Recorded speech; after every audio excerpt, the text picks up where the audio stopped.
Please kindly introduce yourself to us, sir. Well, my name is Akin. I reside in Lagos. I work as a teacher. Let's go. So, how long have you been teaching, sir? Yeah, I've been teaching for 15 years, 15 to 16 years. So, sir, we have some few questions here. We would like you Okay. to react to them. So, how would you describe the current state of discipline in today's school? Discipline in Nigerian schools.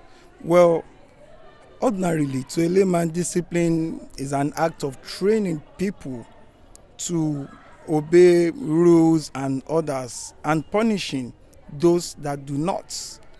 But you see, the state of discipline in Nigerian schools is zero. When I say zero, in those days, even at home, respect for elders and all that, moral values is gone.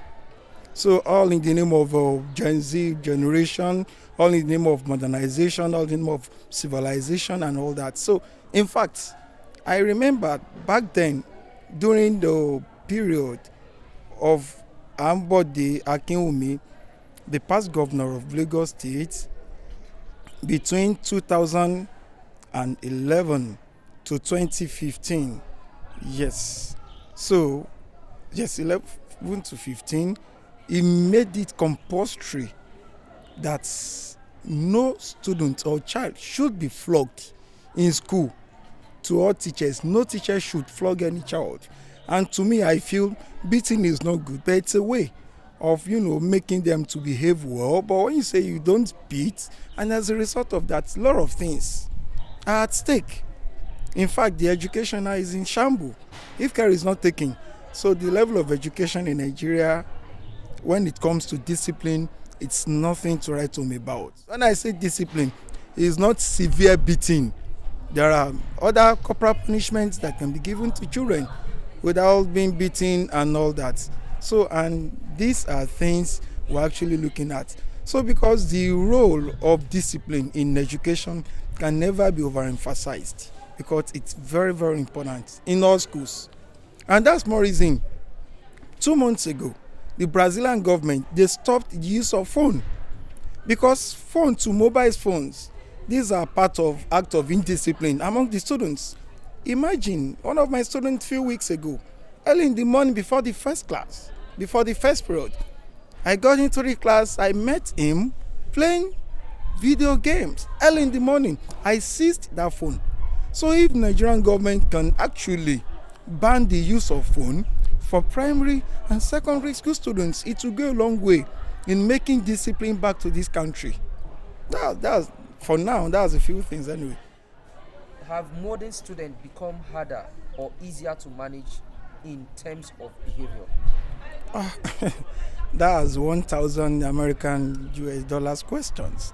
Molding students in terms of behavior now, it's becoming more difficult for us to.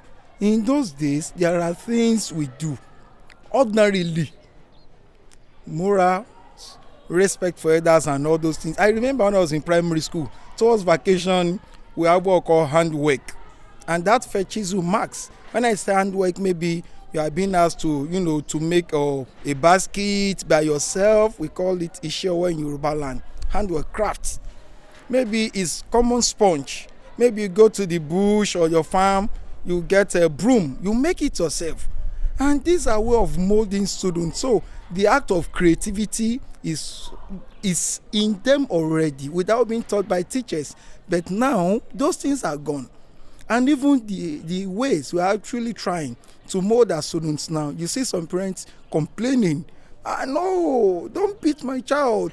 Fine. Don't tell my child to sweep. He's sweeping too much. No, schools whereby we have cleaners, we have people that takes care of the cleaning job and all that. Fine, maybe after break you discover that the classroom is being lit out with paper and nylon of biscuit. Just for once, oh, hello Tolu, please just take a broom and sweep under a minute. You see them getting home, reporting to their parents. In my school, I was told to sweep and all that. Do you see the parent coming the next day, coming to school, flare up, fighting the teachers, the school authority and all that? Why? I'm paying for school fee, so I will allow my daughter to sweep. these are part of the ways we mold children.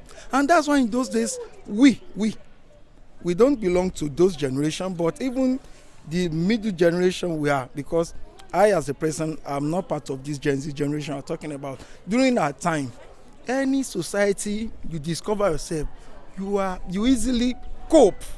You cope with whatever that is happening there, because you are being the molding is there already. You are being molded in so many ways. Elders will mold you, your teachers will mold you, even the society itself will mold you. I could remember the miles I trekked then in 90s when my dad sent me on around 1995, 96. I could remember 30 years ago the distance I covered in doing basic things. But now you ask children to trek from here to Boso, it becomes a problem. And that's more reason they are not as strong as we are today. So molding, it's now a problem in Nigerian schools. We are trying as much as we can. As for me, as a teacher, as an experienced teacher, I'm trying as much as I can to make sure I mold the students under me. And even at times, when I try to correct them, I will tell them, please, when you go home, tell your parents that I did this, I did that, so it won't be strange. You did this, you misbehaved, and you are being scolded in this way. Let them, at times I pick my phone, I call the parents, mommy, this happened, and this is what I did. So I think molding is becoming a difficult job for schools at large, not only in Nigeria, but the whole world.